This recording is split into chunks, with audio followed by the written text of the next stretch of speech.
Ang unang himala ni Jesus sa kasalan sa Kana. Noong mga panahon na yaon, may kasalan sa Kana Galilea at imbitado dito si Jesus, ang kanyang ina at ang ilang mga alagad ni Kristo.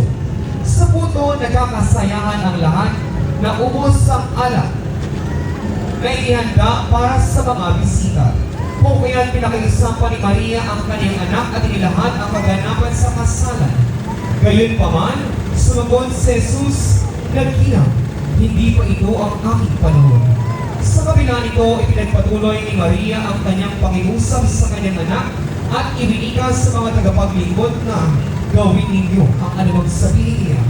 Ginawa nga ni Jesus ang pakiusap na ito ng kanyang ina.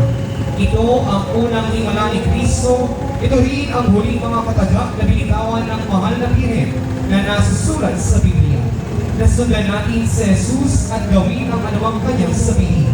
Ang imahe ng unang himala ni Jesus sa kasalan sa Kana ay nasa pangangalaga